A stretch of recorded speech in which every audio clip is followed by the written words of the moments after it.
बालकांड में विश्वामित्र की यज्ञ कथा विस्तार से वर्णित है। 18 से लेकर 24 तक के सर्गों में 5 स्थान ऐसे जिनके ऊपर चिंतन मनन करने की आवश्यकता है। उन 5 स्थानों का पर प्रारंभ करने से पहले विश्वामित्र के तात्पर्य को समझ लें और इस कथा का तात्पर्य क्या है, बहुत शॉर्ट में इसको हम समझ लें। इसको समझ लेंगे तो जो बात हम आएंगे 5 स्थलों की, तो को समझने में हमें सुविधा रहेगी।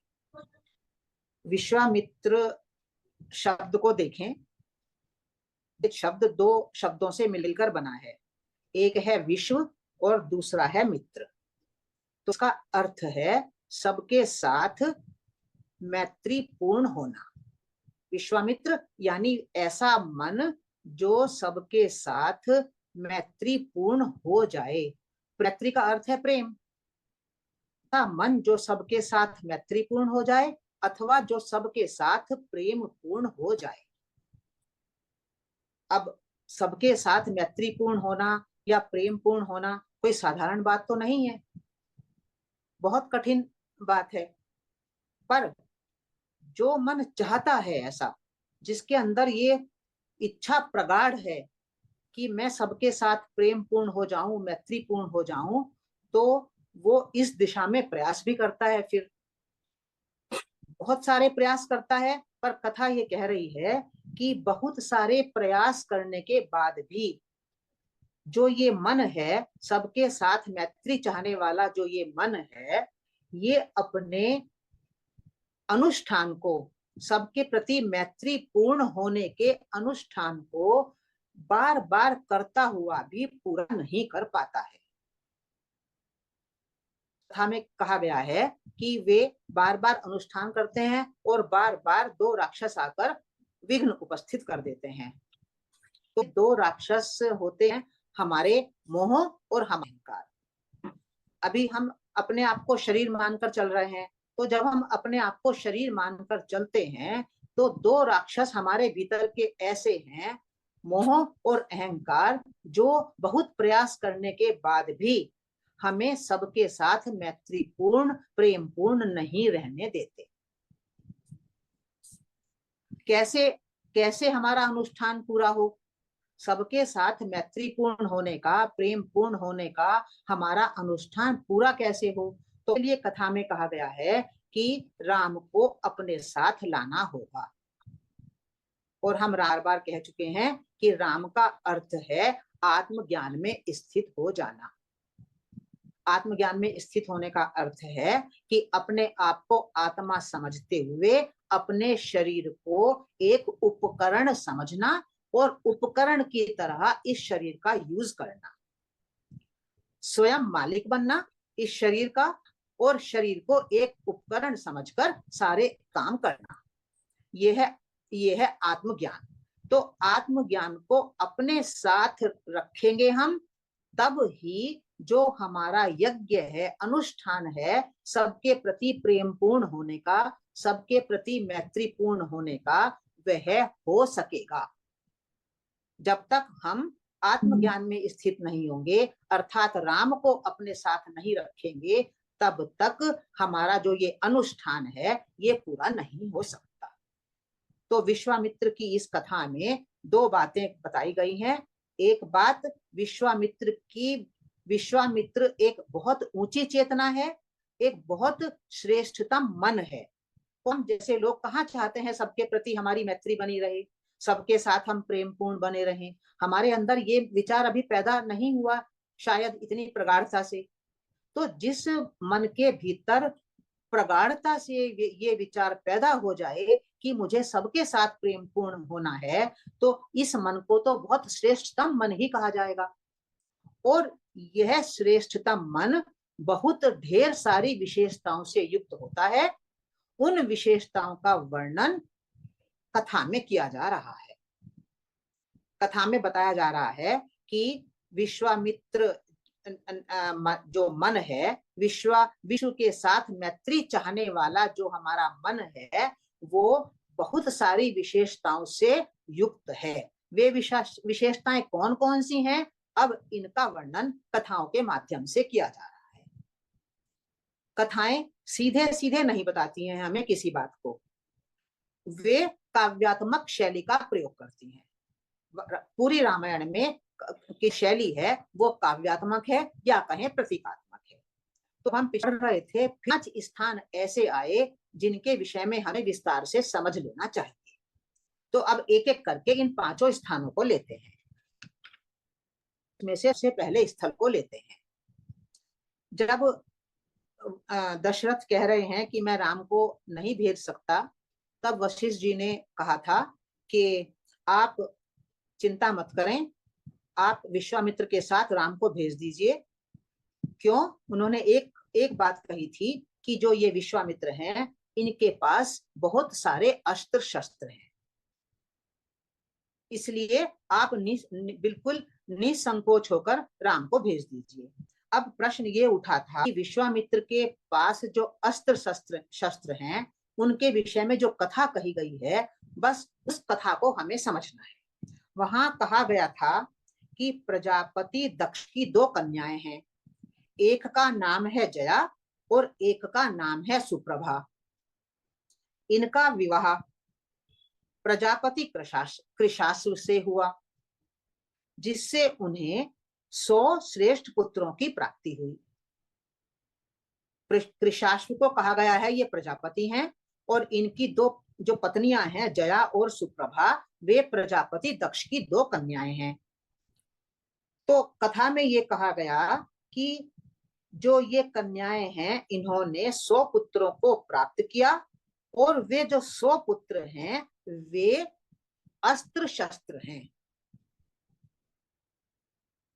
अब प्रश्न ये है कि जैसा हम भाई सामान्य रूप से समझते हैं कि जो पुत्र प्राप्त होगा तो पुत्र अस्त्र शस्त्र कैसे हो जाएगा, तो क्या बात कही जा रही है, क्या संकेत किया जा रहा है इसमें?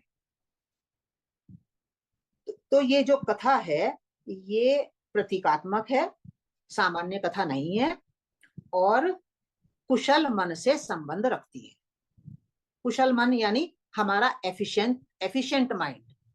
दक्ष, जो प्रजापति दक्ष कहा है कथा में, तो प्रजापति दक्ष का अर्थ है कुशल मन। दक्ष शब्द को हम सब जानते हैं, दक्ष अर्थात दक्षता, कुशलता। और प्रजापति क्यों कहा है दक्ष को? प्रजापति का अर्थ होता है प्रजाओं का पति। प्रजापति अर्थात प्रजाओं का पति। तो ये प्रजाएं कौन सी हैं? तो प्रजाओं का अर्थ होता है कि जो हमारा मन है वो अनंत प्रकार के विचारों से युक्त होता है, अनंत प्रकार के विचार उसमें चलते हैं। तो जो ये अनंत प्रकार के विचार हैं मन के भीतर, ये मन की प्रजाएं कहलाती हैं। यदि हम वैदिक ग्रंथों का अध्ययन करेंगे और पौराणिक ग्रंथों की प्रतीकात्मक शैली को समझकर इन कथाओं का अध्ययन करेंगे, तो प्रजाओं का, तो जो प्रजा है वो मन में उत्पन्न होने वाले विचार, इसलिए मन को कहा है वो इन विचारों का पति है, राजा, प्रजापति। दक्ष प्रजापति की ये कथा भागवत पुराण में विस्तार से कही गई है, पर वहां प्रजापति दक्ष की कन्याओं के नाम दूसरे हैं, और यहाँ प्रजापति दक्ष की कन्याओं के नाम दूसरे हैं। क्यों? क्योंकि यहाँ जया और सुप्रभा नाम की ही आवश्यकता है, इसलिए। अब हम देखते हैं कैसे। राम का जन्म हुआ था और राम के साथ उनके 3 भाइयों का जन्म हुआ था, तब हमने एक बात को स्पष्ट किया था कि पुराणों में पुत्र शब्द गुण का वाचक है और पुत्री शब्द विशेषता का वाचक है। जहां भी पुराणों में, जहां कहीं भी, किसी भी कथा में, किसी एक कथा में नहीं, जितनी भी अनंत कथाएं हैं, उन सब कथाओं में जहां जहां पुत्र शब्द आएगा उसको हमें समझना है कि किसी गुण की बात हो रही है, और जहां पुत्री शब्द आया है वहां हमें समझना है कि किसी विशेषता की बात हो रही है। गुण और विशेषता ये दोनों शब्द अलग अलग नहीं है, केवल पुल्लिंग और स्त्रीलिंग का अंतर है। अगर वहां पर कहा गया है क्षमा, तो क्षमा शब्द स्त्रीलिंग है, तो उसको हम कहेंगे एक विशेषता का वर्णन है। और अगर वहां पर कहा गया निष्कपट, तो निष्कपट पुल्लिंग शब्द है, तो फिर उसको हम कहेंगे ये पुत्र का वर्णन है, किसी गुण का वर्णन है। तो पुत्र और पुत्री शब्द उस रूप में सन या डॉटर के रूप में प्रयुक्त नहीं हुए हैं, इसी क्वालिटी के रूप में, गुण के रूप में या विशेषता के रूप में ये शब्दों का प्रयोग किया गया है। अब यहाँ पर शब्द है जया। जया शब्द का अर्थ है, जैसा कि शब्द को पढ़ते ही हमें मालूम चल जाता है कि जया का शब्द है विजय प्रदान करने वाली, जय जय दिलाने वाली। और दूसरी कन्या है सुप्रभा। सुप्रभा का अर्थ भी शब्द से स्पष्ट है। सुप्रभा का अर्थ है शोभा संपन्न बनाने वाली। किसको शोभा संपन्न बनाने वाली? मन को शोभा संपन्न बनाने वाली या व्यक्तित्व को शोभा संपन्न बनाने वाली। तो जो हमारा कुशल मन है, दक्ष मन है, उसके पास दो क्वालिटी होती हैं। एक क्वालिटी होती है कि वो हम विजय प्रदान करता है। कुशल मन, हम जो भी काम करेंगे उस काम में कुशल मन हमें विजय प्रदान करेगा निश्चित रूप से। और दूसरा जो कुशल मन है हमारा, दक्ष मन है हमारा, वह हमारे व्यक्तित्व को निश्चित रूप से शोभा संपन्न बनाएगा। अब ये हो गए शब्द दक्ष, प्रजापति दक्ष, जया और सुप्रभा। अब एक शब्द और आया है इसमें, प्रजापति कृशाश्व। तो कृशाश्व शब्द भी बिल्कुल सिंपल है, कृष अश्व, इसके संधि विच्छेद कर दीजिए, कृष अश्व। ये बात हमें यहाँ समझनी है कि पौराणिक ग्रंथों का अध्ययन करने के लिए जितने भी शब्द हैं उन शब्दों को हमें तोड़ तोड़ कर देखना पड़ता है कि ये शब्द कैसे बना है, और तब उसका अर्थ निकलकर बाहर आ जाता है। तो कृशाश्व जो शब्द है तो दो शब्दों से बना है, कृष और अश्व। कृष का अर्थ होता है कमजोर, और अश्व का अर्थ होता है इंद्रिय रूपी घोड़े।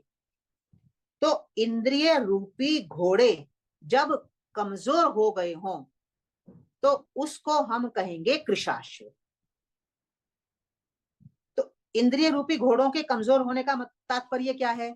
इंद्रिय रूपी घोड़ों के कमजोर होने का तात्पर्य ये है कि अब हमारी इंद्रियां, जो हमारी 5 ज्ञानेंद्रियां, 5 कर्मेंद्रियां हैं, वे मन के ऊपर शासन नहीं करती हैं।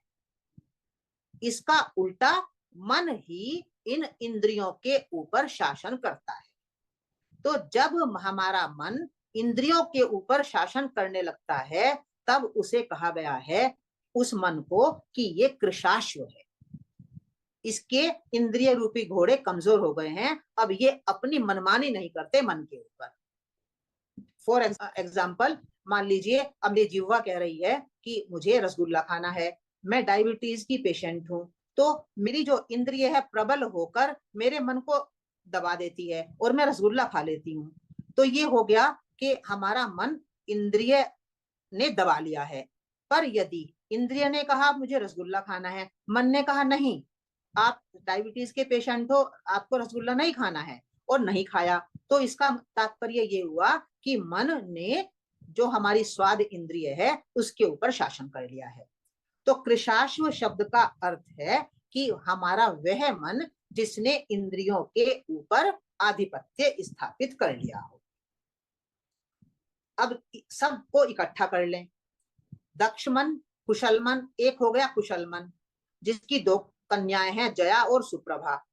फिर जया और सुप्रभा विवाहित हुई कृशाश्व से, अर्थात पत्नी का अर्थ होता है शक्ति।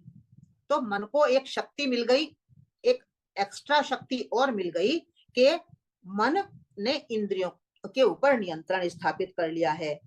तो जब ऐसा हो जाता है तब क्या होता है कि हमारे मन के भीतर, हमारे व्यक्तित्व के भीतर ढेर सारे गुण पैदा हो जाते हैं। जया और सुप्रभा ने कृशाश्व से मिलकर 100 पुत्रों को उत्पन्न किया, ये कथा में कहा गया है। अब एक तो 100 की जो संख्या है उसको हमें उस तरह नहीं समझना है 100, जैसे हम कहते हैं ना 100 का मतलब 100। तो पुराणों में जहां जहां 100 और सहस्त्र शब्दों का प्रयोग हुआ है वहां पर हमें लेना है बहुत सारे को, बहुत सारा, केवल गिनती के 100 नहीं या गिनती के 1000 नहीं, बहुत सारे। तो जया सुप्रभा ने कृशाश्व से मिलकर 100 पुत्रों को उत्पन्न किया। तो इसका तात्पर्य ये है कि दक्ष मन के द्वारा व्यक्तित्व के हमारे मन के भीतर ढेर सारे गुण उत्पन्न हो जाते हैं। अब वो गुण ढेर सारे जो उत्पन्न होते हैं वे कौन कौन से हैं, इसके विषय में हमें स्वयं विचार करना पड़ेगा कि ये गुण कौन कौन से हो सकते हैं। अब इसको समझने के लिए कि ये गुण कौन कौन से हो सकते हैं, मेरे विचार से जैसे एक गुण है निष्काम होना, निर्भय होना, निष्कपट होना, ये सब गुण हैं। या सेवा, सहयोग, समर्पण, स्वीकार भाव, ये सब गुण हैं। जब हम भागवत की दक्ष कथा को पढ़ते हैं तो वहां पर दक्ष की 16 कन्याओं के नाम आए हैं, और वे उन 16 कन्याओं के जो नाम आए हैं उनको यदि हम देख लें तो उससे हमें थोड़ा अंदाज लग जाएगा कि यहाँ पर 100 पुत्र कौन कौन से हो सकते हैं। वहां पर कहला कन्याओं के नाम जो आए हैं भागवत पुराण में, तो वहां उनके नाम हैं श्रद्धा, मैत्री, दया, शांति, तुष्टि, पुष्टि, बुद्धि, मेधा, तितिक्षा, ह्री, ह्री अर्थात लज्जा, स्वाहा, स्वधा, सती। तो जो ये सारे गुण हैं, ये जो नाम है ये इंगित करते हैं गुण को। तो जो यहाँ पर कहा गया है कि विश्वामित्र के पास बहुत सारे अस्त्र शस्त्र हैं, तो उन अस्त्र शस्त्रों को बताने के लिए उन्होंने एक कथा का प्रयोग किया है, दक्ष कथा का। तो इससे हमें यह समझना है कि विश्वामित्री जो चेतना है हमारी, वह कुशल मन से युक्त होती है, और वह कुशल मन ढेर सारे गुणों को हमारे भीतर पैदा कर देता है, और वे गुण ही विश्वामित्री चेतना के पास रहने वाले अस्त्र शस्त्र हैं। ये अस्त्र शस्त्र कोई भाला, तलवार, बंदूक जैसे अस्त्र शस्त्र नहीं है, ये गुण रूपी अस्त्र शस्त्र हैं। तो अस्त्र शस्त्रों को बताने के लिए कथा का प्रयोग सांकेतिक रूप में किया गया है। कथा को समझें तो हमें समझ में आ जाएगा कि विश्वामित्र के पास बहुत सारे गुण रूपी शस्त्र विद्यमान हैं। तो ये था पहला स्थल सर्ग 21 में, जब वशिष्ठ ने कहा था कि विश्वामित्र बहुत सारे अस्त्र शस्त्रों से संपन्न है। तब वो गुणों के विषय में हम सबको सोच लेना है कि विश्वामित्र यानी विश्वामित्री चेतना, सबके प्रति प्रेम पूर्ण रहने वाली जो चेतना है हमारे मन की, उसके पास बहुत सारे श्रेष्ठ गुण होते हैं। ये हो गया हमारा पहला स्थल। दूसरा स्थल सर्ग 22 में आया है, जिसमें आया था कि विश्वामित्र के पास बला और अतिबला नाम की 2 विद्याएं हैं। अब इनको समझना है कि ये बला अतिबला विद्याएं क्या हो सकती हैं। व्यक्ति का मन जब ये चाहता है कि वह सबके साथ मैत्री भाव से रहे, प्रेम भाव से रहे, तब वह बहुत प्रकार के प्रयास करता है। अगर मुझे 10 लोगों के साथ भी प्रेम पूर्ण होकर रहना है तो मुझे प्रयास तो करना पड़ेगा। और सोचें कि कौन सा प्रयास होगा, कौन से गुण को मैं अपने भीतर अर्जित कर लूंगी जिसके द्वारा मैं सबके प्रति प्रेम पूर्ण रह पाऊंगी। तो मेरी दृष्टि में 2 गुण हैं जो हमें सबके प्रति मैत्रीपूर्ण अथवा प्रेम पूर्ण रखते हैं। ये मैं अपने अनुभव से बता रही हूं। तो एक है स्वीकार भाव और दूसरा है क्षमा भाव। यदि हम जो जैसा भी है हमारे संपर्क में आने वाला या हमारे संपर्क में नहीं आने वाला, इस समाज में रहने वाला, इसके साथ भी हम किसी ना किसी रूप में संपर्क में आते हैं, यदि हम उसके प्रति पूर्ण स्वीकार भाव रखें। पूर्ण स्वीकार भाव का मतलब है वो जैसा भी है, अच्छा या खराब, सदाचारी या दुराचारी, यदि जो जैसा भी है उसको यदि हम एज इट इज एक्सेप्ट कर लें, स्वीकार कर लें, तो क्या हमारे प्रति हमारे प्रेम भाव में कमी आ सकती है? स्वीकार कर लेने पर किसी को प्रेम भाव हमारा बन सकता है और हमेशा के लिए टिकाऊ रह सकता है। यदि हम किसी को रिजेक्ट करें कि तुम्हारे अंदर ये गुण नहीं है, तुम्हारे अंदर ये चीज नहीं है, तुम्हारे अंदर ये नहीं है, तुम्हें ऐसा होना चाहिए, तुम्हें ऐसा होना चाहिए, यदि इस प्रकार का भाव हमारे मन के भीतर रहेगा, अस्वीकार भाव यदि हमारे भीतर रहेगा, तो कोई भी व्यक्ति हमारे साथ प्रेम पूर्ण नहीं रह पाएगा। यह हमारा व्यक्तिगत जीवन का प्रतिदिन का अनुभव है, आप सबका भी और मेरा भी। यदि हम सबको बिना किसी शर्त के स्वीकार कर लें कि जो जैसा है ठीक है, तो तब ही ये संभव है कि हम उसके प्रति प्रेम पूर्ण रह पाएंगे, मैत्री पूर्ण रह पाएंगे। तो यहाँ पर ये बला और अति बला दो विद्याएं कही हैं, तो या तो हम बला को कह लें स्वीकार भाव, या हम अति बला को कह लें स्वीकार भाव। तो एक विद्या है स्वीकार भाव और एक है क्षमा भाव। अब इन दोनों में हमें डिसाइड करना है कि क्षमा भाव अधिक काम आता है सबके प्रति प्रेम पूर्ण होने के लिए, या स्वीकार भाव काम आता है। मुझे ऐसा लगता है कि सबके प्रति प्रेम पूर्ण होने में स्वीकार भाव बहुत अधिक प्रबल है, बहुत अधिक आवश्यकता है स्वीकार भाव की। और दूसरा जो भाव है वो है क्षमा भाव। तो क्षमा भाव भी बहुत महत्वपूर्ण है। प्रकृति ने सबको बिल्कुल अलग अलग बनाया है, हर व्यक्ति यूनिक है। प्रकृति ने किसी दो को भी एक जैसा नहीं बनाया है।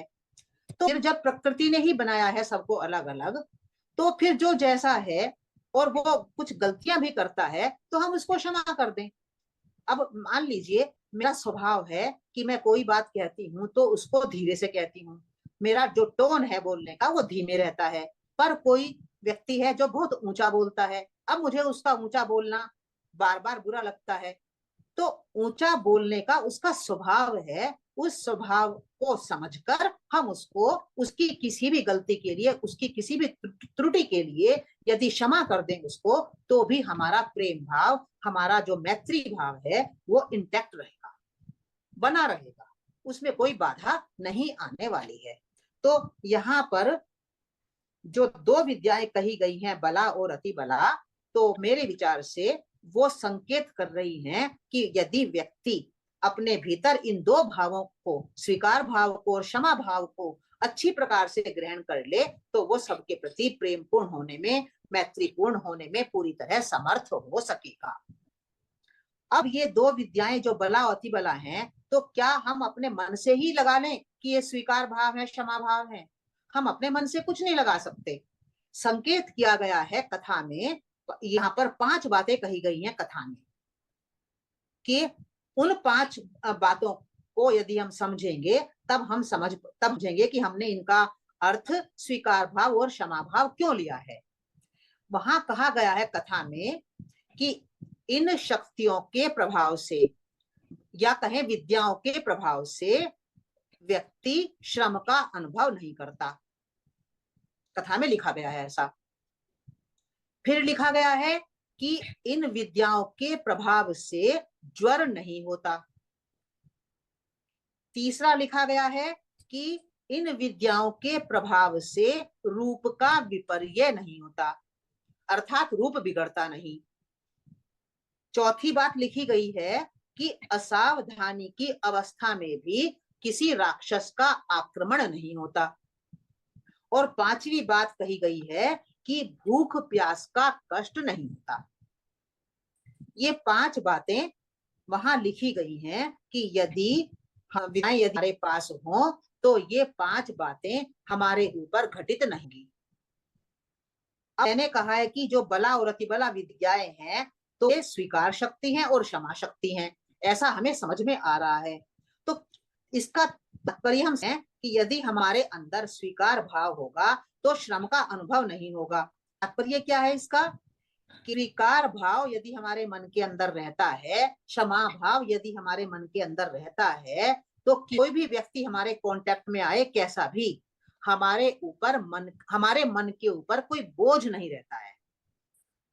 यदि हम किसी को स्वीकार नहीं करते, क्षमा नहीं करते, तो मन भारी बना रहता है, बोझ बना रहता है। पर यदि हम सबको स्वीकार कर लेते हैं, क्षमा कर देते हैं, तो हमारा मन हल्का हो जाता है, बोझिल नहीं होता।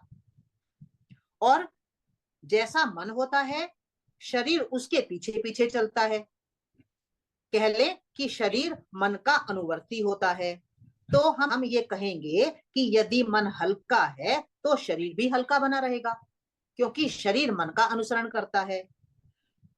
तो जब मन हल्का रहेगा, मन के हल्के रहने के कारण शरीर हल्का रहेगा, तो शरीर को या मन को, दोनों को किसी प्रकार के श्रम का अनुभव नहीं होगा।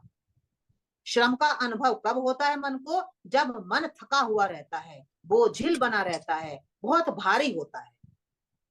और श्रम का अनुभव शरीर को भी तभी होता है जब मन के भारी रहने से शरीर भी भारी बना रहता है। तो यहाँ पर उन्होंने श्रम का अनुभव नहीं होता, ये संकेत इसलिए किया है जिससे कि हम समझ जाएं कि बला और अतिबला विद्या का तात्पर्य क्या हो सकता है। तो स्वीकार भाव से, क्षमा भाव से मन हल्का रहेगा, मन के हल्के रहने से शरीर हल्का रहेगा, और तब ना मन को श्रम का अनुभव होगा, ना शरीर को श्रम का अनुभव होगा। दूसरी बात उन्होंने कही है कि ज्वर नहीं होता। अब ज्वर का अर्थ होता है बुखार। हम सामान्य रूप में कहते हैं ज्वर यानी बुखार, और बुखार का अर्थ क्या होता है? शरीर गर्म हो जाता है। तो यदि हम ज्वर शब्द को समझने का प्रयास करें तो ऐसा लगता है कि ज्वर शब्द यहाँ क्रोध को इंगित कर रहा है। क्रोध में क्या होता है? क्रोध भी हमारे शरीर को गर्म कर देता है। तो जो जैसा है उसको वैसा स्वीकार कर लेने पर अथवा उसको क्षमा कर देने पर क्या क्रोध का कोई प्रश्न उठेगा हमारे भीतर? जब हमने क्षमा कर दिया, जब हमने जो जैसा है उसको वैसा ही स्वीकार कर लिया, तो क्रोध क्यों उठेगा? क्रोध तो मन के भीतर पैदा ही नहीं होगा। क्रोध कब पैदा होता है हमारे मन के भीतर? जब सामने वाला हमारे अनुकूल नहीं है, जब सामने वाला वह नहीं कर रहा है जो मैं चाहती हूं। तो मेरे अनुकूल नहीं चलने पर, मेरे अनुकूल नहीं रहने पर ही हमारे मन के भीतर क्रोध पैदा होता है। तो ये संकेत कर रहे हैं ज्वर कहकर कि यदि सबको स्वीकार कर लिया जाए, क्षमा कर दिया जाए, तो हमारे भीतर क्रोध रूपी ज्वर भी पैदा नहीं होगा। ना हमारा मन गर्म नहीं होगा, क्रोध से गर्म नहीं होगा, और जब मन क्रोध से गर्म नहीं होगा तो हमारा शरीर भी गर्म नहीं होगा। तो ये हो गया ज्वर, ज्वर का संकेत। फिर तीसरा संकेत यहाँ किया गया है कि रूप का विपर्य नहीं होता। रूप का विपर्य यानी रूप बिगड़ता नहीं है, जो सौम्य रूप है वो सौम्य बना रहता है। तो ये भी जो ये बात कही गई है कि रूप का विपर्य नहीं होता, तो क्या हम समझें इस बात से? तो ऐसा लगता है कि जब हम सबको स्वीकार कर लेते हैं, क्षमा कर देते हैं, तो हमारा मन तनाव रहित हो जाता है। जो तनाव है, स्ट्रेस है, टेंशन है, तो जो उसको हम तनाव कहते हैं। तो तनाव में क्या होता है कि हमारे मन और हमारे शरीर की जो मांसपेशियां हैं वो बहुत जल्दी जल्दी कभी फैलती हैं, कभी सिकुड़ती हैं। आप सबका अनुभव है, जब हम तनाव में रहते हैं तो हमारी मांसपेशियां बहुत स्पीड से काम करती हैं। बहुत तनाव में रहने पर शरीर एक जो तन के तना हुआ रहता है, उसका तात्पर्य ये होता है कि हमारे शरीर की मांसपेशियां बहुत सिकुड़ गई हैं या फैल गई हैं। तो इससे क्या होता है, यदि हमारे शरीर की मांसपेशियां बार बार सिकुड़े, बार बार फैलें, तो इससे क्या होता है कि जो हमारा स्वरूप है, जो हमारा रूप है, वो बिगड़ने लगता है। भाई हम वृद्ध क्यों होते हैं? वृद्धत्व का कारण क्या है? वृद्धत्व का कारण हमारी मांसपेशियों का फैलना और सिकुड़ना ही होता है। तो जो यहाँ पर कहा गया है कि रूप का विपर्य नहीं होता, तो वो संकेत कर रहे हैं कि यदि सबको समान भाव से स्वीकार कर लिया जाएगा, सबको क्षमा कर दिया जाएगा, तो आपकी मांसपेशियां तनाव में नहीं आएंगी, और तनाव में नहीं आएंगी तो आपका जो रूप है वो वैसा का वैसा ही लंबे समय तक बना रहेगा। ऐसा नहीं कि वृद्धत्व नहीं आएगा, उसके भी बहुत सारे कारण हैं, पर रूप का विपर्य जो ये इन्होंने जो यहाँ पर लिखा गया है, उसको उसका संकेत ऐसा लगता है कि ये कह रहे हैं कि सबको स्वीकार करने से, तनाव की स्थिति के समाप्त हो जाने से हमारा रूप जल्दी से बिगड़ता नहीं, यौवन काफी समय तक स्थिर बना रहता है। अब जो तीसरी बात हुई, अब चौथा जो संकेत इन्होंने किया है कि चौथा, असावधानी की अवस्था में भी राक्षस आक्रमण नहीं करते। तो राक्षस का अर्थ क्या है हम सब जानते हैं, निगेटिव थॉट्स, जो हमारे व्यर्थ, अनुपयोगी, जो हमारे निगेटिव थॉट्स होते हैं, वे ही तो राक्षस होते हैं। और राक्षस हमारे भीतर तभी पैदा होते हैं जब हम किसी को एक्सेप्ट नहीं करते, जब हम किसी को क्षमा नहीं करते। तो जब हम किसी को स्वीकार नहीं करते कि तू ठीक नहीं है, दूर हो जाए यहाँ से, मेरे सामने से, मैं तुझे बिल्कुल भी स्वीकार नहीं कर सकता, तो तब क्या होता है, हमारे भीतर नकारात्मक विचारों की बाढ़ आ जाती है। और जो नकारात्मक विचार की बाढ़ आती है तो ये हमारे सारे स्वास्थ्य को बिगाड़ देते हैं। तो ये कह रहे हैं कि यदि आपके भीतर स्वीकार भाव होगा, क्षमा भाव होगा, तो भले ही आप बहुत बहुत जागरूक नहीं है, बहुत अवेयर नहीं है, फिर भी नकारात्मकता आपके भीतर प्रवेश नहीं करेगी, करने का कोई प्रश्न ही नहीं बनता। नकारात्मकता प्रवेश तभी करती है जब हम दूसरों को रिजेक्ट करते हैं। तो यह है, राक्षसों का आक्रमण नहीं होगा। फिर पांचवी बात इन्होंने कही है कि भूख प्यास का अनुभव नहीं होगा। तो भूख प्यास का जो संबंध है यहाँ पर, वो भी मन से ही है विशेष रूप से। शरीर से भूख प्यास का संबंध कम है, यहाँ मन से भूख प्यास का संबंध अधिक है। भूख प्यास, मन की भूख प्यास क्या होती है? मन भूखा है, मन प्यासा है, तो इसका मतलब क्या होता है कि मन अतृप्त है, मन असंतुष्ट है। भाई मेरा मन भूखा है, मुझे कुछ चाहिए, बहुत सारा, भगवान मुझे, मेरे पास रुपया पैसा सब कुछ है, पर फिर भी मैं भूखी हूं। तो भूखी क्यों हूं? क्योंकि जो मेरे पास है मैं उससे तृप्त नहीं हूं, मैं उससे संतुष्ट नहीं हूं, मुझे और चाहिए और चाहिए। तो जो मन की अतृप्ति है, मन की जो असंतुष्टि है, उसको ही यहाँ कहा गया है कि ये भूख प्यास है। यदि जब हमारे भीतर कोई चाहत नहीं होती, जो जैसा है वैसा ठीक है, मेरे भीतर कोई चाहत नहीं है कि मेरी बेटी ऐसी हो, मेरा बेटा ऐसा हो, मेरा पड़ोसी ऐसा हो, मेरा मित्र ऐसा हो, जब हम कोई चाहत ही नहीं रखेंगे और सबको जो जैसा है वैसा ही स्वीकार कर लेंगे, तो चाहत नहीं रहने से मैं तृप्त रहूंगी, संतुष्ट रहूंगी। मन तृप्त रहेगा, संतुष्ट रहेगा। तो जो यहाँ पर कहा गया है कि भूख प्यास नहीं लगती, तो इसका तात्पर्य ये लगता है कि हमारा मन संतुष्ट रहता है और हमारा मन तृप्त रहता है। और ये मन तृप्त और संतुष्ट कब रहेगा? जब हम सबको जो जैसा है उसको स्वीकार कर लेंगे, रिजेक्शन का भाव अपने भीतर से बिल्कुल खत्म कर देंगे।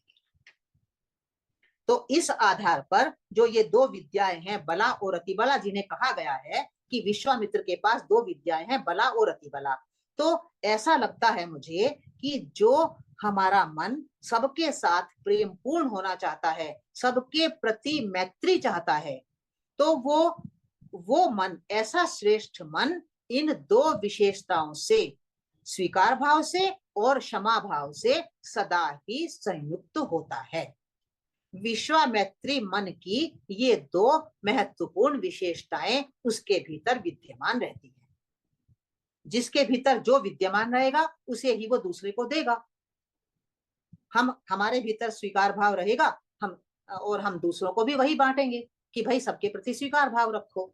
तो विश्वामित्री मन की एक विशेषता पहले बताई गई है कि उनके पास बहुत सारे गुण रूपी अस्त्र शस्त्र होते हैं। फिर दूसरी विशेषता यहाँ दूसरे रूप में बताई गई है कि विश्वामित्री मन के पास स्वीकार भाव और क्षमा भाव जैसे दो महान गुण विद्यमान होते हैं। ये विश्वामित्री मन की विशेषताएं बताई जा रही हैं। अब और आगे बढ़ते हैं। हम पढ़ रहे थे तो तीसरा प्रश्न पैदा हुआ था हमारा। वहां कहा गया था कि सरयू गंगा संगम के समीप एक पुण्य आश्रम निर्मित है। राम जब गंगा के बीच में गए तो वहां पर उन्होंने एक आश्रम दिखाई दिया। तो पूछा उन्होंने कि ये आश्रम किसका है। तो विश्वामित्र ने बताया कि ये एक सुंदर आश्रम है और ये सरयू गंगा संगम के समीप ही निर्मित होता है। तो हमें समझना है कि सरयू गंगा संगम के समीप निर्मित ये पुण्य आश्रम क्या है, कि आश्रम किस बात की तरफ संकेत कर रहा है।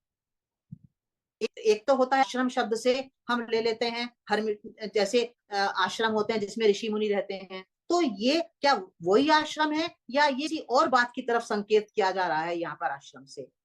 तो प्रतीत होता है कि जो ये आश्रम शब्द है ये इस शरीर रूपी आश्रम की तरफ संकेत कर रहा है। जो शरीर हमारे पास है, हम सबके पास जो ये शरीर है ये एक आश्रम है।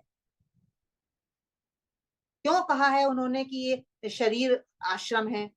आश्रम का वर्णन करने की आवश्यकता क्या थी, इस तरफ संकेत करने की आवश्यकता क्या थी। आवश्यकता ये है, वो ये कहना चाह रहे हैं कि सबके प्रति प्रेम पूर्ण, सबके प्रति मैत्रीपूर्ण होने में व्यक्ति को जो ये भौतिक शरीर मिला हुआ है वह कभी भी कोई बाधा नहीं डालता है। हमारी बहुत मिसअंडरस्टैंडिंग बनी हुई है कि ये शरीर बड़ी रुकावट डालता है हमारी प्रोग्रेस में, हमारे आध्यात्मिक उत्थान में। और ऋषियों ने बहुत प्रवचन दिए हैं इस बात के ऊपर कि ये जो शरीर है ये तो मैले से भरा हुआ है, ये गंदा है, ये कीचड़ युक्त है। तो इसकी बहुत अवहेलना की दृष्टि से देखा गया है। पर यहाँ पर ये कहा जा रहा है कि जो ये शरीर मिला हुआ है हमें, ये शरीर किसी के प्रति मैत्रीपूर्ण होने में अथवा प्रेम पूर्ण होने में कभी भी कोई बाधा नहीं डालता है। कैसे, अब उसका वर्णन यहाँ पर कथा में दिया गया है। वो कह रहे हैं कि इस शरीर के भीतर ही महादेव या शिव विराजमान है। तो इस शरीर को जो चलाने वाली आत्मा है उसको ही इन्होंने यहाँ कहा है महादेव या शिव। इस शरीर के भीतर शिव विद्यमान है। तो ये आश्रम बड़ा पवित्र आश्रम है। शिव किसी ऐसे स्थान पर तो नहीं रहेंगे जो व्यर्थ होगा, बेकार होगा। जहां शिव रहते हैं वो शरीर को आश्रम ही कहा जाएगा। और दूसरी बात ये कही जा रही है यहाँ पर हमें कि उन्होंने अपने हुंकार से कामदेव को भस्म कर दिया। तो जो ये कथा आई है तो ये कथा क्यों आई है उसको हमें समझना है। शिव हम निवास करते हैं, आत्मा के रूप में जो चैतन्य शक्ति हमारे भीतर विराजमान है जिसको इन्होंने महादेव और शिव कहा है। तो ये महादेव ही, ये शिव ही अपने एक समय ऐसा था चतुर्युगी के चक्र में जब हमारा ये शरीर आत्मज्ञान से युक्त था, यानी इसमें जो ये मन विराजमान है ये मन आत्मा से जुड़ा था, शरीर से जुड़ा हुआ नहीं था। अभी इस समय कलयुग में हमारा जो ये मन है ये शरीर से जुड़ गया है, इसने शरीर से तादात्म्य बना लिया है और हम कह रहे हैं कि मैं शरीर हूं। पर वे संकेत कर रहे हैं कि एक समय ऐसा भी था जब ये मन आत्मा से जुड़ा हुआ था। और जब ये मन आत्मा से जुड़ा हुआ होता है तब क्या होता है, तब किसी प्रकार की वासना, किसी प्रकार की कामना हमारे ऊपर आक्रमण नहीं करती जब ये आत्मा से जुड़ा हुआ होता है।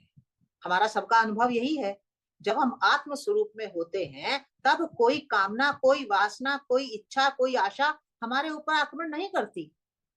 आक्रमण कब करती हैं ये सब चीजें? जब हम अपने आप को शरीर समझते हैं और दूसरे को भी शरीर समझते हैं, तब हर समय हमारे भीतर कोई ना कोई कामना, कोई ना कोई वासना, कोई ना कोई इच्छा, कोई ना कोई आशा, अपेक्षा चलती ही रहती है। तो ये कह रहे हैं कि एक समय ऐसा था जब हमारा मन आत्म भाव से जुड़ा हुआ था, आत्मा से जुड़ा हुआ था, और तब ये शिव है, इसने अपनी हुंकार से ही कामदेव को भस्म कर रखा था, कर दिया था। तो व्यक्ति के भीतर यदि आत्म स्मरण प्रस्फुटित रहे कि मैं आत्मा हूं, तब क्या होगा? सरयू और गंगा दो नदियां प्रवाहित रहेगी। इस शरीर के भीतर इन्होंने कहा है कि सरयू गंगा संगम पर यह आश्रम निर्मित है। तो सरयू गंगा संगम कौन सा है? तो कह रहे हैं कि इस शरीर के भीतर दो नदियां बह रही हैं, एक है सरयू और एक है गंगा। गंगा का तात्पर्य हम सब समझते हैं, गंगा ज्ञान की प्रतीक है, और ज्ञान का अर्थ है कि जब जैसी आवश्यकता पड़े उसी प्रकार के ज्ञान में रहकर जीवन में आने वाले कामों को करना, जीवन में आने वाली परिस्थितियों का सामना करना ज्ञान पूर्वक। तो हम प्रकार का ज्ञान है हमारे भीतर कि ठीक है, अब सहन कर लो, उसने कहा तो कहा, कोई बात नहीं, या कोई परिस्थिति ऐसी आ गई जहां हमें सामना करने की आवश्यकता पड़े, तब हम सामना करें उस बात का। तो ये सामना करने की शक्ति, किसी को सहन करने की शक्ति, या जो जैसा है उसको वैसा ही मान लेने की शक्ति, हमारे भीतर बहुत सारी ज्ञान रूपी शक्तियां विद्यमान हैं। तो ज्ञान की गंगा हमारे भीतर बह रही है, और हम सब जो अध्यात्म के स्तर पर एक्टिव हो गए हैं, हमारे अंदर ज्ञान की गंगा सतत रूप से बह रही है। तो ये तो है ज्ञान की गंगा का बहना।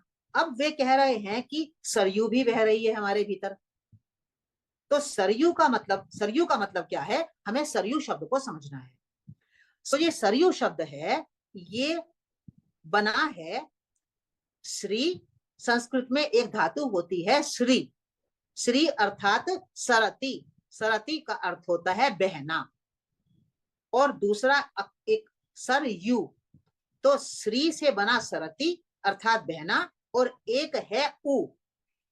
तो जो ये उ अक्षर है, इसको हमें आधार पर यदि हम समझ लेंगे तो तुरंत हमें सारी बात समझ में आ जाएगी। वेदों में दो शब्दों का प्रयोग प्रचुर मात्रा में हुआ है। एक शब्द है ई, बड़ी ई, जिसे हम कहते हैं बड़ी ई, छोटी ई और बड़ी ई। तो वहां पर बड़ी ई का प्रयोग बहुत हुआ है वेदों में, और एक बड़ा ऊ, बड़ी ई और बड़ा ऊ। तो ये जो बड़ी ई है, वेदों में इसका अर्थ है प्रकृति, और जो बड़ा ऊ है उसका अर्थ है पुरुष। तो जो ऊ शब्द है वो पुरुष का अर्थात आत्मा का या परमात्मा का वाचक है। तो यहाँ पर ये यू शब्द से ये कहा जा रहा है कि हमारे मन के भीतर आत्मा रूपी नदी बह रही है।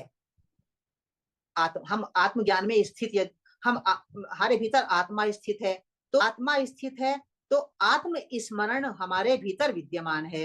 तो आत्म स्मरण को ही ये कह रहे हैं कि इस शरीर के भीतर आत्म स्मरण की एक नदी बह रही है, और जो परिस्थितियों का सामना करने वाला ज्ञान है, उस ज्ञान की गंगा भी हमारे भीतर बह रही है। तो दो नदियां, ज्ञान की नदी और आत्म स्मरण की नदी, साथ साथ हमारे भीतर बह रही हैं। तो ये संगम हो गया हमारे भीतर, सरयू का और ये गंगा का संगम है।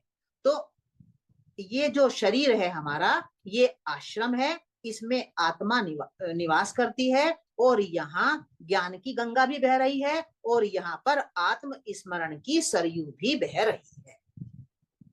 अगर कोई आत्म स्मरण नहीं करता है तो उसको नहीं कहेंगे कि सरयू बह रही है।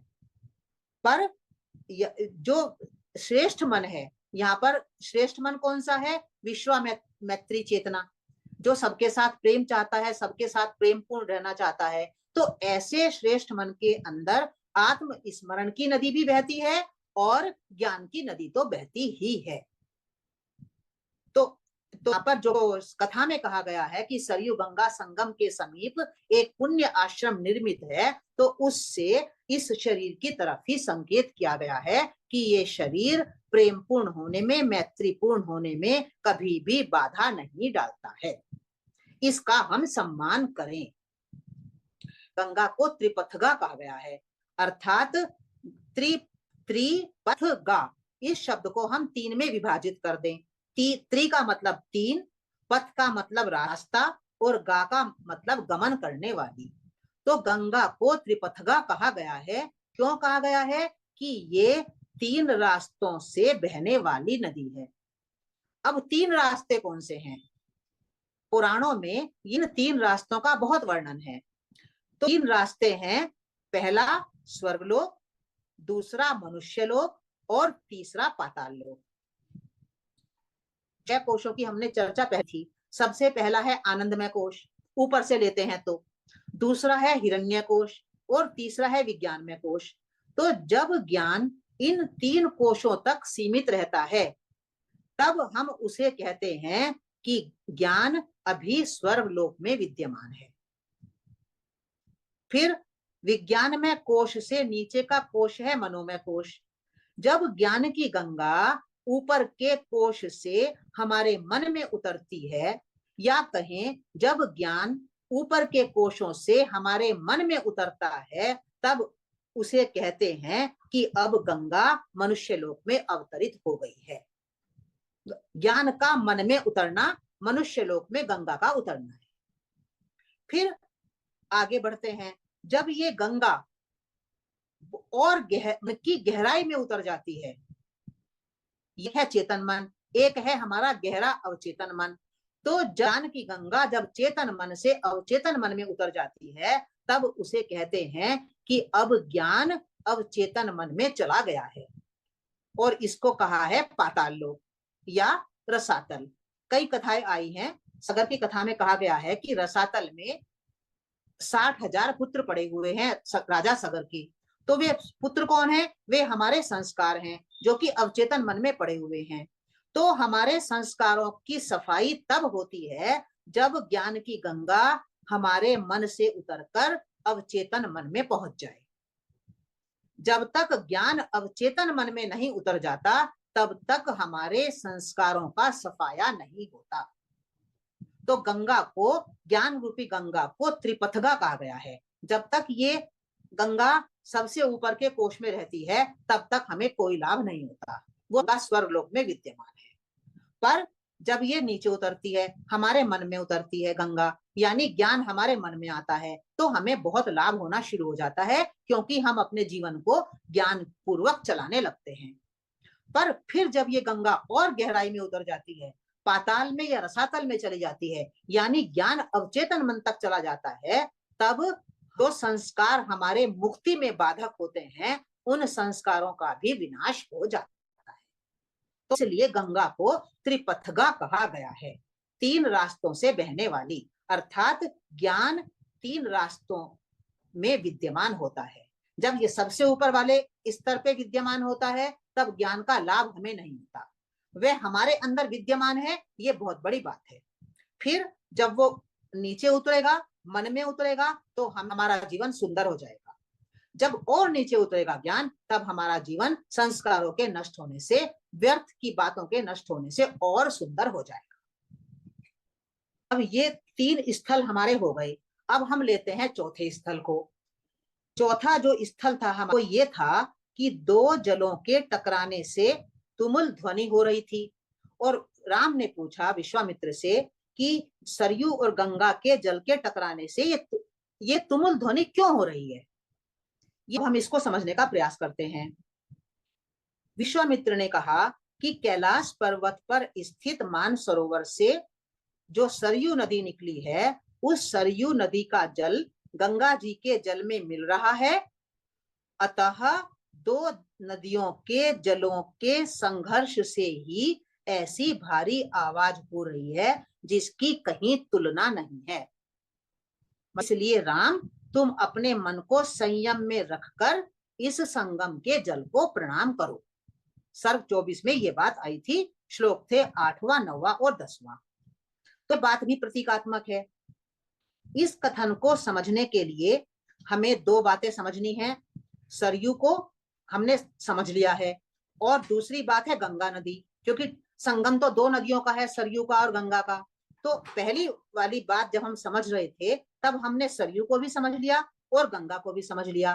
पर जो ये कहा जा रहा है कि सरयू और गंगा के जल के टकराने से तुमुल ध्वनि हो रही है, तो इस तुमुल ध्वनि का तात्पर्य क्या है, अब हम इसको समझते हैं। सरयू नदी के बहने का अर्थ है परमात्मा का बहना, अर्थात परमात्मा का सर्वत्र व्याप्त होना। परमात्मा सर्वत्र व्याप्त है, हम सब जानते हैं। अर्थात चैतन्य सत्ता सर्वत्र व्याप्त हो रही है। ऐसा नहीं है कि वो केवल फूल में है, कांटे में नहीं है। कांटे में भी वही परमात्मा सत्ता विद्यमान है और फूल में भी वही परमात्मा सत्ता विद्यमान है। कोई स्थान, कोई रूप, कोई आकार ऐसा नहीं है जहां चैतन्य सत्ता अर्थात परमात्मा विद्यमान ना हो। अतः सब कुछ परमात्मा स्वरूप ही है। इस परमात्मा की सर्वव्यापकता को जानना, समझना, अनुभव करना केवल ज्ञान नहीं है, ये परम ज्ञान है। एक है ज्ञान, एक है परम ज्ञान। गंगा ज्ञान की प्रतीक है, और ज्ञान का अर्थ है कि बहुत तरह का ज्ञान हमने समझ लिया है, सीख लिया है। अब हम परिस्थिति के अनुसार उस ज्ञान का उपयोग करते हैं और अपने जीवन को चलाते हैं। तो वो तो हो गया ज्ञान। अब सरयू नदी के द्वारा ये कह रहे हैं कि सब जगह परमात्मा विद्यमान है। उस परमात्म सत्ता की सर्वव्यापकता को हम जाने, समझें और उसका अनुभव करें। यदि हम इसको जानते हैं, समझते हैं और अनुभव कर लेते हैं तो ये परम ज्ञान कहलाता है। अब दिक्कत क्या आ रही है? ज्ञान क्या कहता है? ज्ञान ये कहता है कि आप शुभ शुभ करो, अशुभ की तरफ मत जाओ। यही कहता है ना ज्ञान। ज्ञान कहता है कि जो सत्पुरुष है उसके पास रहो, दुराचारी से दूर रहो बिल्कुल। ज्ञान कहता है कि फूल के पास रहो, कांटे के पास क्यों जाना, चुभेगा। तो जो ज्ञान है हमारा, जो से गंगा कहा गया है, वो चुनाव की बात कह रहा है कि शुभ को ग्रहण, शुभ का चुनाव करो, अशुभ को छोड़ो। जय को चुनाव करो, पराजय को छोड़ो। फूल को ग्रहण करो, कांटे को छोड़ो। तो वो हमें कह रहा है चुनाव के लिए। पर जो ये परम ज्ञान है, ये क्या कह रहा है? ये बिल्कुल उल्टी बात कह रहा है। ये कहता है चुनाव करना ही नहीं है। क्यों चुनाव नहीं करना है? क्योंकि फूल में भी वही है, कांटे में भी वही है। शुभ भी उसका है, अशुभ भी उसका है। जय भी उसकी है, पराजय भी उसकी है। तो एक कह रहा है चुनाव करो, एक कह रहा है चुनाव बिल्कुल मत करो। जो ये अस्तित्व है, ये परमात्मा सर्वव्यापक है, वही विद्यमान है सर्वत्र। तो अगर आप किसी चीज को अस्वीकार करते हो तो इसका तात्पर्य यह है, ये आप परमात्मा को अस्वीकार कर रहे हो। सदाचारी में भी वही बैठा है, दुराचारी में भी वही बैठा है। तो ये एक बात आई है चुनाव करने की, एक बात आई है चुनाव ना करने की। तो ये जो परस्पर विरोधी बातें हैं ज्ञान की, ये आपस में टकराती हैं। हमें तब तक ये समझ में नहीं आती जब तक हम बहुत ऊंचे स्तर पर स्थित नहीं हो जाते। जब एक सामान्य व्यक्ति ज्ञान के क्षेत्र में प्रवेश करता है तो उसको यही कहा जाता है, संत यही कहते हैं कि भाई अच्छे अच्छे की तरफ आओ और बुरे से बचो। यही कहते हैं संत लोग। अब यदि कोई दूसरा व्यक्ति जो और ऊंचाई की बात कह रहा है और वो ये कहने लगे कि भाई शुभ का चुनाव करो, अशुभ का छोड़ो, ये बात तो गलत है। सब ही परमात्मा का है तो सबका ही चुनाव करना है, किसी को छोड़ना, किसी को चुनाव नहीं करना है। तो वो व्यक्ति घबरा जाएगा, कोलाहल पैदा होगा उसके मन के भीतर कि ये दो विरोधी बातों को मैं कैसे समझूं। तो ये दो बातें बिल्कुल विरोधी हैं और समझ में जल्दी से नहीं आ पाती हैं। ये इसलिए उनको भी कहा है विश्वामित्र ने कि हे राम, तुम मन को संयम में रखकर इनको इनके जल को प्रणाम करो। संयम में रखो, क्यों कहा है संयम में रखो? कि अभी इस विरोधाभास के ऊपर ज्यादा बातें मत करो। जैसे जैसे चेतना ऊपर की तरफ उठेगी, ये दोनों बातें अपने आप समझ में आ जाएंगी। अभी तर्क वितर्क मत करो इन दोनों बातों को लेकर कि परमात्मा सर्वव्यापक है तो मैं सबको स्वीकार करूं, और ये कह रहे हैं मैं सबको स्वीकार ना करूं, केवल अच्छे को स्वीकार करूं, बुरे को छोड़ दूं। तो इस विरोधाभास में मत पड़ो। धीरे धीरे जैसे जैसे आप सीढ़ियां चढ़ोगे अध्यात्म की, वैसे वैसे ये जो विरोधाभास है मेरे भीतर एक भारी आवाज को पैदा करता है। अगर मेरे मन के भीतर दो बातों में विरोधाभास खड़ा हुआ है, तो आप अपने अनुभव से देखिए कि हमारे अंदर बड़ी भारी एक आवाज चलती है, एक बहुत तुमुल ध्वनि होती है हमारे मन के भीतर जहां विरोधाभास होता है। तो उसी बात को यहाँ पर संकेत किया जा रहा है कि ज्ञान और परम ज्ञान में विरोधाभास होगा, बहुत तुमुल ध्वनि आपके मन में पैदा होगी, पर अभी उसको छोड़ो। जैसे जैसे चेतना ऊंचाई की तरफ उठती जाएगी, वैसे वैसे ये सब बातें हमें समझ में आ जाएगी। तो इसलिए उन्होंने एक वाक्य का प्रयोग किया है कि राम, मन को संयम में रखो और इस संगम को प्रणाम करो। ये होगी हमारी चौथी बात। अब एक पांचवा स्थल और था। मलद और करुष दो जनपदों की बात आई थी। उन मलद और करुष जनपदों को समझाने के लिए वहां दो कथाएं हैं। एक कथा है वहां पर इंद्र और वृत्रासुर की। कथा डिटेल में नहीं है बिल्कुल भी, केवल 2-3 पंक्तियों में संकेत करके छोड़ दी गई है कथा को। अब हम 2-3 लाइनों से कैसे समझें उस कथा को? तो इस कथा को समझने के लिए हमें फिर भागवत पुराण में जाना पड़ेगा। भागवत पुराण के 7वें स्कंध में इंद्र और वृत्रासुर की कथा है। वो कतार से है। उस विस्तार पूर्ण कथा को यहाँ पर 4 सेंटेंस में पूरा कर दिया गया है। संकेत क्या किया गया है, बस मैं उसको बता देती हूँ। वो मलद का अर्थ है चेतन मन। तो यहाँ पर चेतन मन की बात कही जा रही है और ये कहा जा रहा है कि जो विश्वामित्री चेतना है वो मलद अर्थात चेतन मन के ऊपर भी आधिपत्य रखती है, और जो दूसरा जनपद है उसको कहा गया है करुष जनपद, और उसमें ताटका वन को भी सम्मिलित कर लिया गया है। उसकी बात हम अगली बार करेंगे। तो यहाँ पर पहले चेतन मन को लेते हैं जिसे मलद कहा गया है। तो मलद का मतलब होता है मल को छोड़ना। मल द माने देना, मल को दे देना अर्थात छोड़ देना। तो मन के ऊपर मल कौन सा चढ़ा हुआ है? वो मल है, उसको नाम दिया है इन्होंने वृत्रासुर। तो वृत्रासुर का अर्थ होता है मन वचन कर्म की विषमता। अर्थात मन जब सोचता कुछ और है, कहता कुछ और है और करता कुछ और है, तो उसको पुराणों में नाम दिया गया है कि ये वृत्रासुर नाम का राक्षस है। अर्थात मन वचन कर्म की विषमता ही वृत्रासुर नामक राक्षस है। इस विषमता ने, इस राक्षस ने हमारे चेतन मन को ढक लिया है, ढक रखा है।